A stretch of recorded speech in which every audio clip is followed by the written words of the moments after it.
Saudações, camaradas! Sejam bem-vindos a mais um episódio da Audioteca Crítica. Antes de começarmos, gostaríamos de lembrar a vocês para nos seguirem no Instagram. Sigam @Audioteca Crítica para ter informações sobre novos episódios, conteúdo extra e notícias sobre o projeto. E caso tenham interesse em apoiar o projeto, lembramos também que a nossa principal plataforma é a Aurelo. Lá, além de recebermos um valor para cada reprodução, vocês também podem nos apadrinhar, recebendo benefícios a depender do valor doado. Temos grupos no Telegram e sorteios de livro. Para saber mais, acesse nossa página na Aurelo e nos acompanhem por lá. Agradecemos a todos vocês por continuarem a ouvir o projeto e nos apoiando. Juntos, nós venceremos. Sem mais delongas, fiquem com o texto da semana.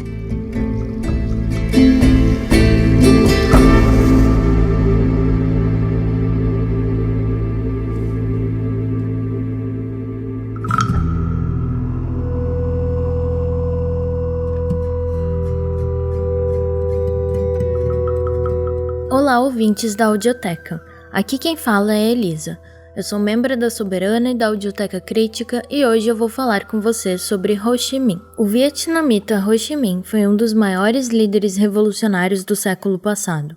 Nascido em 1890 na antiga Indochina, região historicamente dominada por potências imperialistas, Ho foi importantíssimo no processo de independência do Vietnã. Ele foi presidente do Vietnã de 1945 até sua morte em 1969. Também atuou como presidente e primeiro secretário do Partido dos Trabalhadores do Vietnã. Em vida, morou e trabalhou em diversos lugares, sendo desde cozinheiro em navios de carga a garçom no Brasil. Conhecendo a condição dos trabalhadores pelo mundo, foi estudar leninismo na União Soviética, onde se armou ideologicamente para combater a ocupação japonesa em seu país anos depois. Depois de voltar para casa e fundar o Partido Comunista do Vietnã, Ho e seus camaradas lideraram a Revolução Vietnamita, superando inúmeras dificuldades, construindo organizações e forças revolucionárias e conduzindo com sucesso a histórica Revolução de Agosto. O presidente Ho passou sua vida lutando pela independência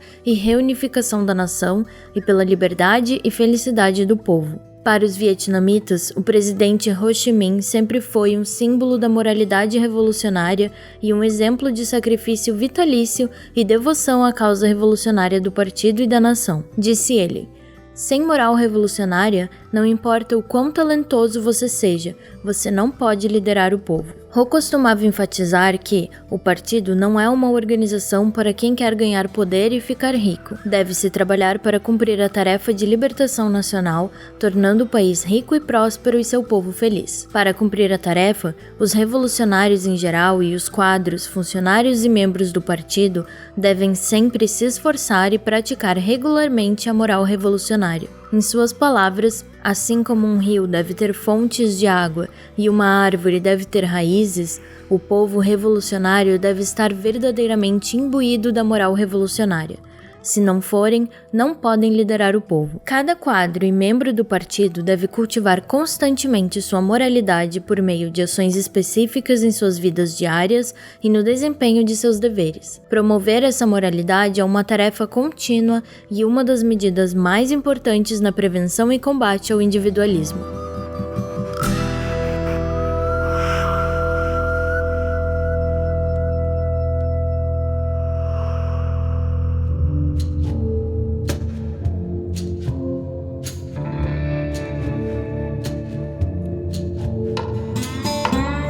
Da moralidade revolucionária, Ho Chi Minh, 1958.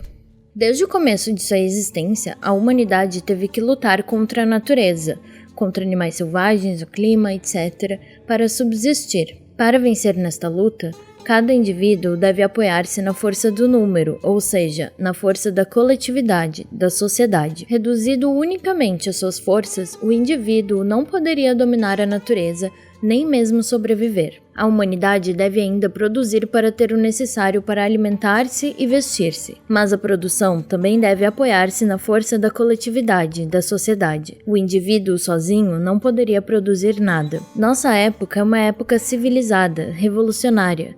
Em todos os aspectos devemos, com maior razão, apoiar-nos na coletividade e na sociedade. Mais do que nunca, o indivíduo não pode permanecer isolado, devendo integrar-se à coletividade e à sociedade. É nisso que o individualismo se opõe ao coletivismo. O coletivismo e o socialismo vencerão, enquanto o individualismo será infalivelmente aniquilado.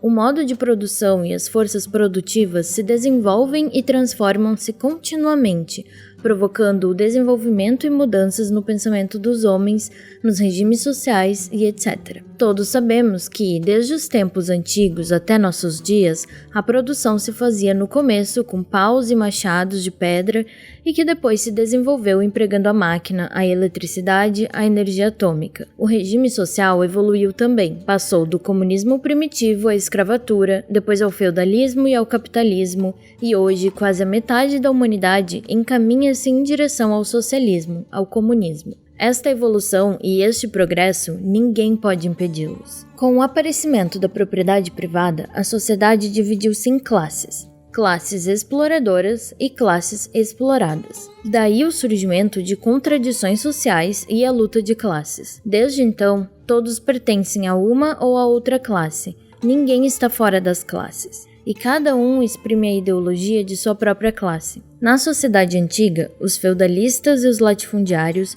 os capitalistas e os imperialistas oprimiam e exploravam sem piedade as outras camadas sociais, sobretudo os operários e os camponeses. Eles monopolizavam os bens públicos produzidos pela sociedade para levar uma vida ociosa e dourada, mas falavam o tempo todo só de moralidade, liberdade, democracia, etc. Cansados da opressão e da exploração, os operários, os camponeses e os outros trabalhadores levantaram-se para fazer a revolução a fim de libertarem-se e de transformar a antiga sociedade, tão disforme, em uma sociedade nova, melhor, em que todos os trabalhadores conhecerão uma vida feliz e da qual a exploração do homem pelo homem será banida. Para triunfar, a revolução deve ser dirigida pela classe operária, a classe mais avançada, mais consciente, mais decidida, mais disciplinada e mais solidamente organizada. E o Partido Proletário é o estado maior da classe operária. A revolução na União Soviética e nos outros países do campo socialista provou isso de maneira incontestável. Fazer a revolução para transformar a sociedade antiga em uma nova sociedade é uma obra gloriosa, mas é também tarefa pesada, uma luta extremamente complexa, longa e árdua. É preciso ser forte para poder levar grandes cargas e ir longe. Somente tendo a moralidade revolucionária como fundamento é que o revolucionário pode cumprir sua tarefa de maneira honrosa. Tendo nascido na sociedade antiga, cada um de nós conserva em si, em maior ou menor grau, sequelas dessa sociedade, do ponto de vista da ideologia, dos costumes, etc. Dentre eles, o aspecto mais negativo e mais perigoso é o individualismo. O individualismo é o antípoda da moral revolucionária. Por menos que reste ainda na pessoa, o individualismo espera a ocasião propícia para desenvolver-se e eclipsar a moral revolucionária, para impedir-nos a inteira devoção à luta pela causa revolucionária. O individualismo é uma coisa astuta e pérfida. Atrai insidiosamente o homem para uma descida fatal. Sabemos que descer uma ladeira é mais fácil que subi-la novamente.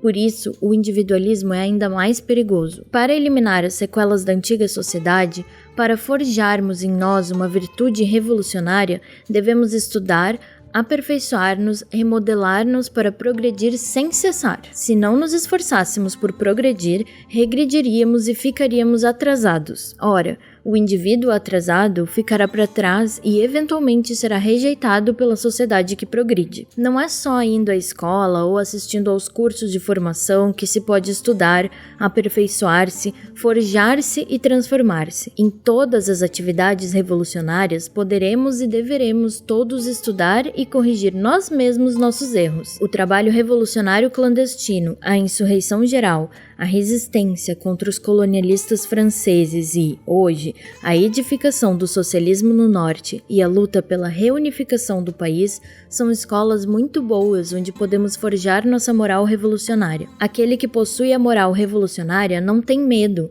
não se deixa intimidar e não recua diante das dificuldades, das provações e dos fracassos. Pelo interesse comum do partido, da revolução, da classe, do povo e da humanidade, ele não hesita em sacrificar todo e qualquer interesse pessoal. Se for preciso, sacrificará sua vida sem lamentar-se. Essa é a manifestação mais evidente, mais nobre da moral revolucionária.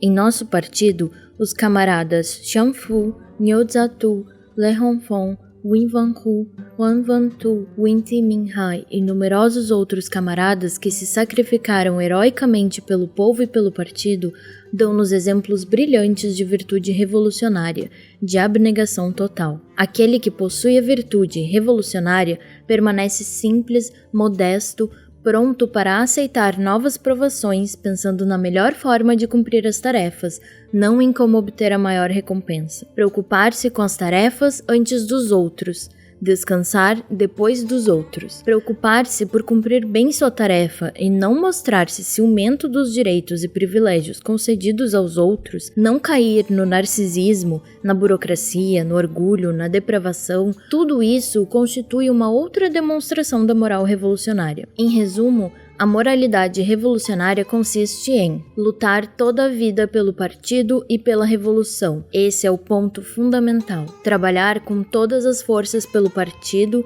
manter firme a disciplina, aplicar corretamente sua linha e sua política. Colocar o interesse do partido e do povo trabalhador antes e acima do interesse pessoal. Servir o povo de todo o coração e com todas as forças. Lutar com abnegação.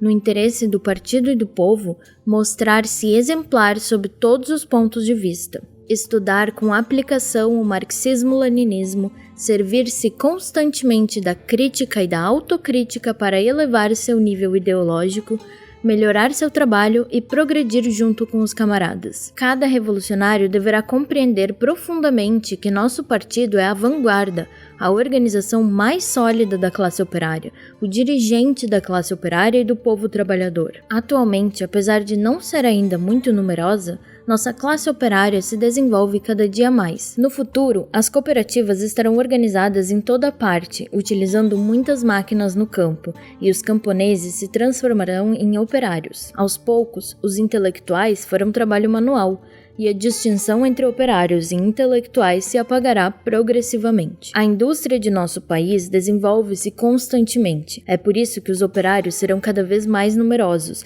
e suas forças cada vez mais poderosas. O futuro da classe operária é grande e glorioso. Ela reconstrói o mundo ao mesmo tempo em que aprimora a si mesma. O revolucionário deve ter isto bem presente e manter-se firme nas posições da classe operária para lutar com todas as forças pelo socialismo e pelo comunismo, pela classe operária e por todo o povo trabalhador. A moral revolucionária é a fidelidade absoluta ao partido e ao povo. O único interesse que nosso partido tem de servir é o interesse da classe operária e do povo trabalhador. Seu objetivo imediato é lutar pelo encaminhamento do norte ao socialismo e pela reunificação da pátria. Sob a direção do partido, nosso povo, lutando heroicamente, sacudiu o jugo dos colonialistas e libertou completamente o norte do país. Essa é uma grande vitória, mas a revolução não está ainda completa, sendo o objetivo atual do partido lutar pela reunificação do país, pela realização de um Vietnã pacífico, reunificado, independente, democrático e próspero, de modo que não reste no país todo ninguém que seja submetido à exploração, e que o país inteiro construa uma sociedade nova, onde todos terão uma vida de felicidade. Nossa indústria está ainda atrasada. Graças à ajuda desinteressada dos países irmãos, em primeiro lugar da União Soviética e da China Popular, estamos desenvolvendo nossa indústria. Para que esta empresa seja coroada de êxito, nossos operários devem rivalizar em ardor para produzir muito e rapidamente artigos de boa qualidade e baratos, observar rigorosamente a disciplina do trabalho, participar ativamente na gestão das empresas, lutar contra o desperdício e a prevaricação. Nossos quadros devem mostrar-se trabalhadores e econômicos, dar provas de integridade e retidão e participar no trabalho dos operários. Nossos camponeses receberam as terras partilhadas e sua vida começa a melhorar, mas seu modo de produção é ainda disperso e atrasado, seus rendimentos não aumentam bastante e a melhora de sua vida ainda é pouca. É preciso ampliarmos firmemente o movimento pela constituição de grupos de intercâmbio de trabalho e de cooperativas a fim de aumentar a produção. Nossos camponeses poderão, assim, libertar-se da miséria e conhecer uma vida melhor. Por isso, a moral revolucionária consiste em lutar com todas as forças para realizar o objetivo do partido, em devotar-se inteiramente e sem hesitação nenhuma à causa da classe operária e do povo trabalhador. A maioria dos membros do partido e da União da Juventude Trabalhadora, a maioria de nossos quadros agem em acordo com esses princípios, mas existem outros que não o fazem. Estes acreditam equivocadamente que, já que não existe mais o colonialismo e os feudalistas no norte, a revolução já conseguiu seus objetivos. Daí se manifesta neles o individualismo. Reclamam recompensas e repouso, pedem um trabalho conforme aos seus desejos e não querem aquele que lhes é confiado.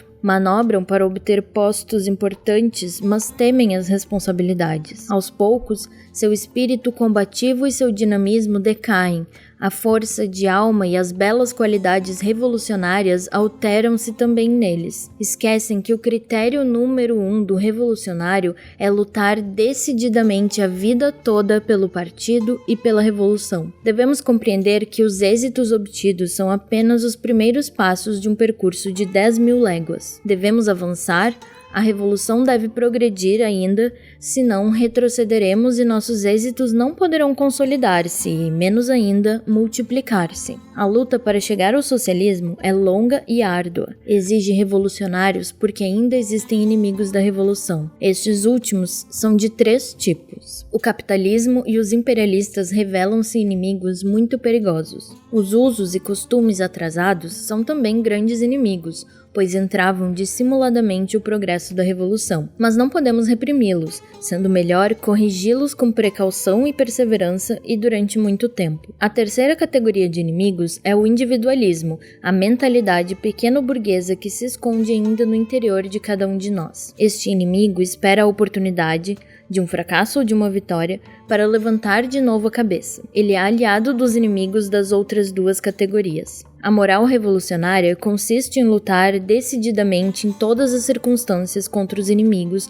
quaisquer que sejam. Consiste em estar sempre vigilante, em manter-se pronto para combater, em dar provas de ser indomável. Só sob essas condições pode-se dominar o inimigo e cumprir a tarefa revolucionária. Graças à sua política justa e à sua direção unificada, é que nosso partido está em condições de dirigir nossa classe operária e todo o nosso povo, encaminhando-os em direção ao socialismo. E sua direção é unificada graças à unidade de opinião e de ação de todos os seus membros. Sem a unanimidade de opinião e de ação, os membros seriam elementos discordantes, puxando para todos os lados. Não seria possível dirigir as massas nem fazer a revolução. As palavras e os atos dos membros do partido repercutem na luta revolucionária, pois influenciam muito as massas. Por exemplo, a política atual de nosso partido é organizar em todo lugar e de maneira sólida grupos de intercâmbio de trabalho e cooperativas. É realizar a cooperação agrícola, mas existem membros do partido e da União da Juventude Trabalhadora que não aderem a eles, ou que aderem, mas não participam ativamente na sua edificação e consolidação. O individualismo levou esses camaradas a agirem de maneira libertária, a infringirem as prescrições e a disciplina do partido. Queiram ou não, seus atos prejudicam o prestígio do partido e colocam obstáculos à sua obra e aos progressos da revolução. As medidas políticas e as resoluções do partido inspiram-se no interesse do povo. Por isso, a moralidade revolucionária consiste, para um membro do partido, em agir decididamente de acordo com as medidas políticas e as resoluções do partido, em dar um bom exemplo às massas, quaisquer que sejam as dificuldades. Todos os membros do partido devem elevar seu senso de responsabilidade diante do povo, diante do partido, devem estar vigilantes contra o individualismo e combatê-lo decididamente. Nosso partido representa o interesse da classe operária e de todo o povo trabalhador, e não apenas o interesse de um grupo ou de um indivíduo. Todos sabem disso. A classe operária luta não só por sua própria libertação, mas para libertar a humanidade inteira da opressão e da exploração. Por isso, o interesse da classe operária se identifica com o interesse do povo. O membro do partido representa, em nome deste, o interesse da classe operária e do povo trabalhador. É por isso que o interesse do membro do partido deve integrar-se ao interesse do partido e da classe, e não pode colocar-se fora dele. Os êxitos e o triunfo do partido e da classe pertencem também ao militante. Separado do partido e da classe, o indivíduo não pode fazer nada de bom, por mais talentoso que seja. A moralidade revolucionária para um membro do partido consiste em colocar em qualquer circunstância o interesse do partido acima de tudo. Quando o interesse do partido está em contradição com o interesse pessoal, este último deve subordinar-se ao primeiro. Por não terem ainda eliminado em si mesmos o individualismo, alguns falam ainda de seus méritos com relação ao partido. Querem que o partido lhes agradeça, reclamam um tratamento privilegiado, honrarias, postos importantes, reclamam vantagens. Como suas exigências não são satisfeitas, zangam-se com o partido, queixam-se dizendo que não tem futuro, que são sacrificados. Afastam-se aos poucos do partido e chegam inclusive a sabotar sua política e sua disciplina. Muitos quadros e combatentes se sacrificaram heroicamente durante o período de luta clandestina e durante a resistência. Os heróis do trabalho e os trabalhadores de elite empenham todas as forças para aumentar a produção. Não reclamam postos importantes nem honrarias, não pedem agradecimentos ao partido. Nosso partido tem caráter de massa, conta centenas de milhares de membros. Em razão das condições concretas de nosso país, a maioria dos membros provém da pequena burguesia. Isto não tem nada de surpreendente. Forjados no crisol da Revolução e da Resistência, os membros do partido, em geral, são bons, fiéis ao partido e à Revolução, ainda que, no começo, sob a influência da ideologia burguesa, faltasse firmeza à sua plataforma, clareza às suas concepções e correção à sua ideologia. Esses camaradas compreenderam bem que, quando cometem faltas, devem corrigi-las de bom grado e em tempo, que não devem deixá-las acumular-se e agravar-se. Praticam sinceramente a autocrítica e a crítica, o que lhes permite progredir com os outros camaradas. Isso coincide com a moralidade revolucionária. Se nosso partido, mesmo perseguido pelo implacável terror dos colonialistas e enfrentando múltiplas dificuldades e perigos durante os anos de luta clandestina, tornou-se cada dia mais forte e se levou a revolução e a resistência à vitória, é porque soube utilizar essa arma de aço, a crítica e a autocrítica. Mas um pequeno número de membros do partido, prisioneiros de seu individualismo, tornaram-se altivos, demasiado orgulhosos de seus méritos e passaram a ter opinião boa demais de si mesmos. Criticam os outros, mas não querem ser criticados. Não praticam a autocrítica ou praticam-na sem sinceridade nem seriedade. Temem perder prestígio, desacreditar-se. Não dão atenção às opiniões das massas, fazem pouco caso dos quadros sem partido. Não compreendem que é muito difícil não cometer erros quando se milita. Não temamos em reconhecer nossos erros. O que devemos temer é não estarmos decididos a corrigi-los. Para isso, é necessário prestar-se de bom grado à crítica das massas e praticar sinceramente a autocrítica. Rejeitar a autocrítica e abster-se da crítica conduzirá infalivelmente à degradação moral, ao retrocesso, e aquele que cair nisso será rejeitado pelas massas. É uma consequência inevitável do individualismo. As forças da classe operária são imensas, ilimitadas, mas para estar certas da vitória, devem ser dirigidas pelo partido. Quanto ao partido, deve estar estreitamente ligado às massas, saber organizá-las e dirigi-las para fazer triunfar a revolução. A moralidade revolucionária consiste em unir-se às massas, em ter confiança nelas, em compreendê-las, em escutar atentamente suas opiniões. Por suas palavras e seus atos, os membros do partido, da União da Juventude Trabalhadora e os quadros ganham a confiança, a admiração e o afeto do povo. Realizam a união estreita das massas em torno do partido, organizam-nas, fazem a propaganda entre elas, mobilizam-nas para aplicar com entusiasmo a política e as resoluções do partido. Foi assim que agimos no decorrer da Revolução e da Resistência. Mas hoje, o individualismo persegue alguns de nossos camaradas. Pretendendo ser muito bons em tudo, Afastam-se das massas, não desejam aprender com elas, querem só ser seus mestres. Opõem-se ao argumento do trabalho de organização, de propaganda e de educação dedicado às massas. Caem na burocracia e no autoritarismo. Resultado: as massas não têm confiança neles, não os admiram e os amam ainda menos. No final, eles não podem fazer nada de bom. O norte de nosso país encaminha-se aos poucos em direção ao socialismo. Essa é uma exigência premente de dezenas de milhões de trabalhadores. É a obra coletiva das massas laboriosas sob a direção do partido. O individualismo constitui um grande obstáculo para a edificação do socialismo. Por isso, a vitória do socialismo não pode ser dissociada do êxito obtido na luta contra o individualismo. Combater o individualismo não significa pisotear o interesse pessoal.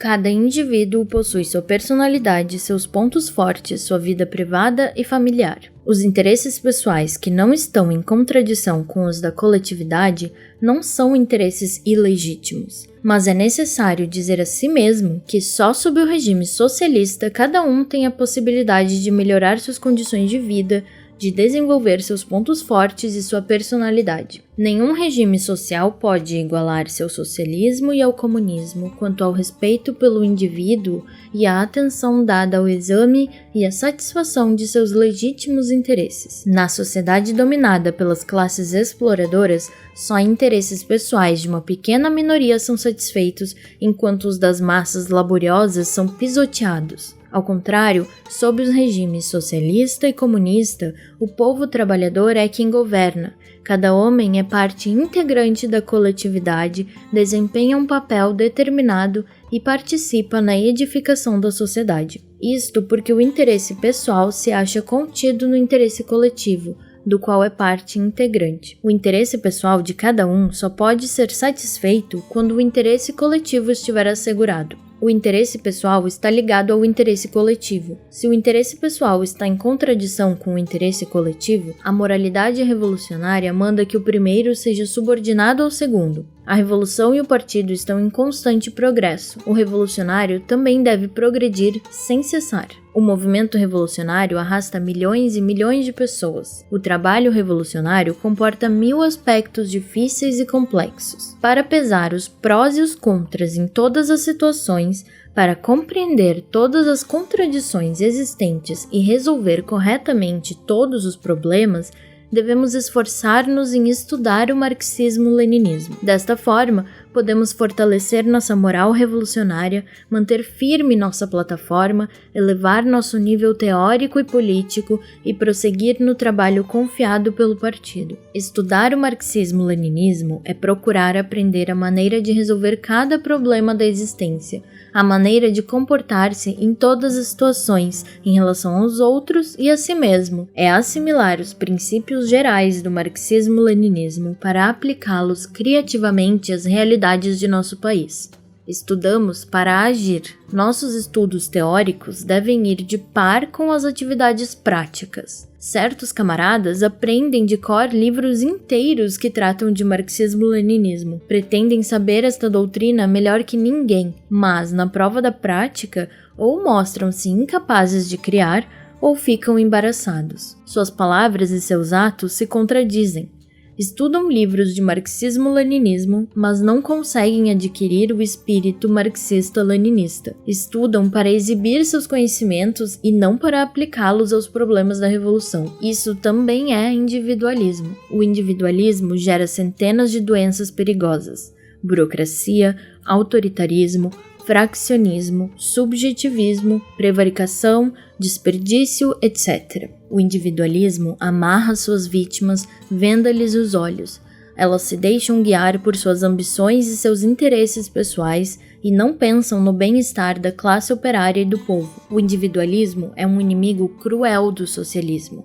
O revolucionário deve aniquilá-lo. A tarefa atual de todo o nosso partido e de todo o nosso povo consiste em envidar os maiores esforços para aumentar a produção e economizar, visando edificar o norte, encaminhá-lo ao socialismo e fazer dele uma base sólida para a reunificação do país. Essa é uma tarefa das mais gloriosas, que todos os membros do partido e da União da Juventude Trabalhadora, que todos os quadros do partido e sem partido estejam decididos a servir durante toda a vida ao partido e ao povo. Aí está o grande valor moral do revolucionário, sua moral, seu espírito de partido, seu espírito de classe, garantias da vitória do partido, da classe operária e do povo. A moralidade revolucionária não cai do céu, ela desabrocha e se consolida no crisol de uma luta cotidiana e tenaz. É como uma pérola que brilha mais vivamente quanto mais é polida, ou como o ouro que se purifica ainda mais no longo contato com o fogo. Nada é mais glorioso, nem dá tanta felicidade como cultivar sua moral revolucionária para dar uma digna contribuição à edificação do socialismo e à libertação da humanidade. Desejo que todos os camaradas, membros do partido e da União da Juventude, quadros do partido e quadros sem partido, redobrem seus esforços e façam progressos.